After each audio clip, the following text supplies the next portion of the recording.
Menilai performa dua debutan timnas Indonesia versus Palestina, Raphael Struijk dan Ipar Jenner.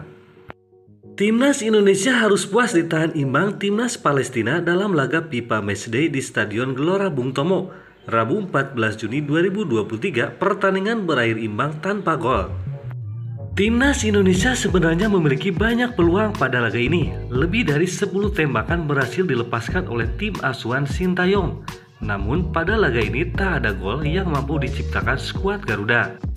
Hasil ini cukup disayangkan, apalagi pada pertemuan yang terjadi pada 2011 timnas Indonesia mampu meraih kemenangan telak 4-1. Ada dua pemain debutan pada laga ini. Dua pemain yang dimaksud adalah Raphael Struijk dan Ipar Jenner. Raphael Struijk menjadi starter pada laga ini. Sintayong menduetkan penyerang Ado Den Haag itu dengan Dimas Derajat di lini depan timnas Indonesia. Struijk tampil cukup meyakinkan pada laga ini. Ada satu peluang emas yang mampu ia ciptakan pada babak pertama. Beberapa kali ia juga mampu melakukan kombinasi dengan Marcelino Ferdinand. Namun sayangnya Raphael Struijk sudah ditarik keluar pada awal babak kedua. Ia digantikan dengan Dendi Sulistiawan. Pemain kedua yang mendapatkan kesempatan mendapatkan debut pada laga ini adalah Ipar Jenner. Gelandang muda itu masuk pada pertengahan babak kedua, tepatnya pada menit ke-70. Jenner masuk menggantikan Ricky Kambuaya. Tampaknya 20 menit masih tidak cukup bagi Ipar Jenner. Pemain yang memperkuat FC Utrecht itu tak banyak berkontribusi, meski ia sempat menunjukkan potensi kerjasama yang baik dengan Mark Klok. Meski baru menjalani laga debut, Struijk mampu meyakinkan supporter Indonesia bahwa ia memiliki potensi untuk menjadi striker bintang di masa depan. Hal itu membuat jatuh cinta pada pandangan pertama. Debut apik Raphael Struijk di timnas Indonesia hadapi Palestina, sayang hanya 45 menit. Ia tampil tenang dan taktis, namun juga menunjukkan determinasi tinggi dengan berupaya melewati penjagaan lawan seorang diri karena rekan-rekannya belum memberi bantuan di depan.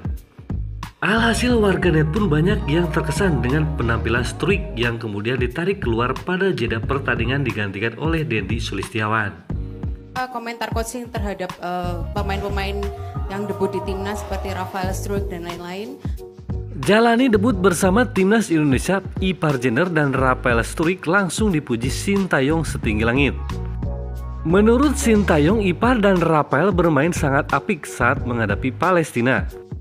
Selepas pertandingan, Sintayong selaku pelatih timnas Indonesia menilai penampilan kedua pemain tersebut sudah cukup apik. Terlebih mereka mampu menjalankan arahan yang diterapkan pelatih asal Korea Selatan itu. Raphael dan Ipar memang debut pertama kali sebagai pemain timnas Indonesia. Sangat baik, ucap Sintayong dalam konversi pers.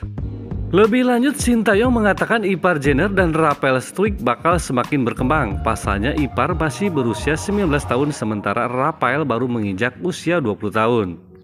Mereka masih muda dan jauh-jauh datang ke Indonesia. Mereka menunjukkan apa yang harus ditunjukkan di pertandingan kali ini, ujarnya. Terlepas dari itu, Ipar Jenner dan Raphael Struijk diprediksi akan kembali tampil saat timnas Indonesia menghadapi Argentina. Pertandingan itu akan berlangsung di Stadion Utama Gelora Bung Karno, Jakarta pada Senin 19 Juni 2023 pukul 19 waktu Indonesia bagian Barat. Berikut 5 nilai plus Struijk di laga Indonesia versus Palestina. Pertama, Struijk yang bermain di lini depan menunaikan tugas sebagai pemain depan dengan melepas sebuah tembakan yang masih belum menghasilkan gol. Kendati belum menyumbang gol, Struijk menjanjikan daya ledak di barisan depan. Kedua, tak cuma menuntaskan peluang, Struijk juga tampak paham kapan dirinya harus melepaskan bola demi rekannya yang lain. Sebuah sentuhan simpelnya yang menghasilkan peluang bagi Dimas Derajat yang menghasilkan shot on target. Ketiga, sebagai pemain depan wajar jika Struijk tak melulu mendapat bola. Ketika sekali mendapat bola, pemain Ado Den Haag itu bisa menjadi tembok atau bahkan melindungi bola dengan baik. Bahkan pemain-pemain Palestina harus melanggar Struijk demi merebut si kulit bundar. Keempat, Struijk merupakan pemain depan yang serba bisa. Tidak cuma mendekam di kotak penalti lawan, Struijk melihat beberapa kali bergerak melebar untuk membantu rekan dan kemudian mendistribusikan bola. Tak heran Struijk bergerak ke sayap karena di klubnya pemain 20 tahun itu kerap ditempatkan sebagai winger. Kelima, tanggung jawab bermain kolektif diperlihatkan Struijk selama 45 menit di atas lapangan. Struijk juga aktif ketika timnas Indonesia kehilangan bola.